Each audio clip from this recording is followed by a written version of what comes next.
A student of mine can play through a full piece. Clean, confident, all the musicality's there.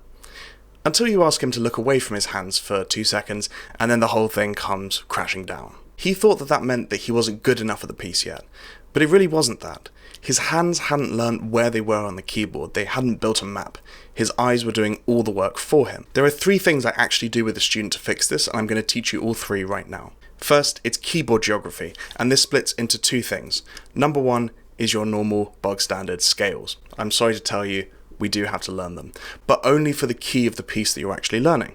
So for example, if you're learning a piece that's in F major, learn F major. If the piece modulates to the relative minor, learn D minor as well. If the piece modulates to the subdominant or the dominant, or just uses the scales from either of those, then learn those scales too. You should be learning about 1 to 5 scales per piece, especially at the grade 5 or below level. If you're really struggling with keyboard geography, you can also try learning different permutations of that scale, like contramotion, if you're feeling ambitious, even scales in thirds or sixths.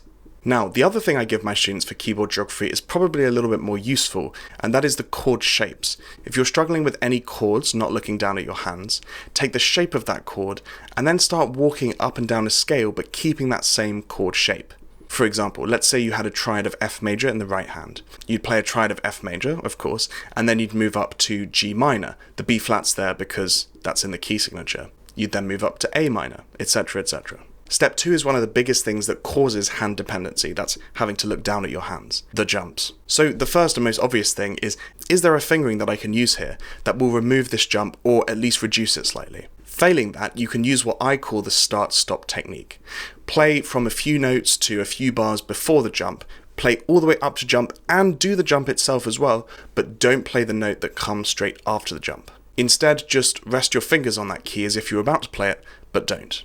This does 2 things. It makes your brain focus on the jump rather than just getting to the next note and playing it, and it also forces you to get your fingers to the notes before you actually play them. The idea of getting your fingers onto the notes before you actually play them, rather than just plonking your hand down onto what vaguely feels like the right place, is essential to play without looking at your hands.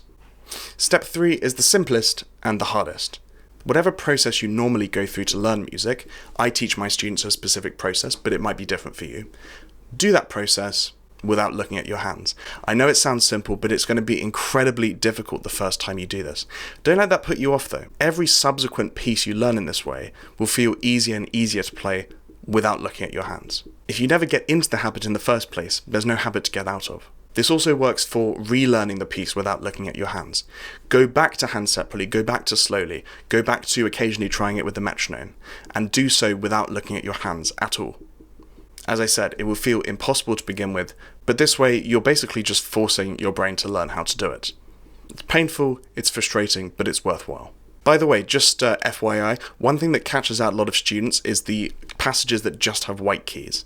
These actually tend to be harder to play without looking at your hands than the passages with some or lots of black keys. The reason being that black keys provide a sort of tactile feedback that you don't get from the white keys by themselves. If a passage feels completely impossible and you're wondering why, because it's just white keys, that's probably the reason. So if you've ever felt that your hands just forget where they are when you stop looking at them, it's not a memory problem and it's not a talent problem. It basically never is. It's that your hands haven't built that map yet. So build the map with your hands by using the keyboard geography exercises. Handle and practice those jumps deliberately and just go in blind from the very first read-through. That's it.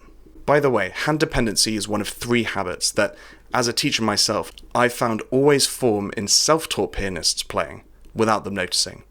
It doesn't go away by practicing more, and you won't know it's there until someone tells you. I built you a free 2-minute quiz that scores your playing and tells you exactly how to practice to eliminate these habits from your playing. The link is in the description, go down and check it out, and I'll see you next time.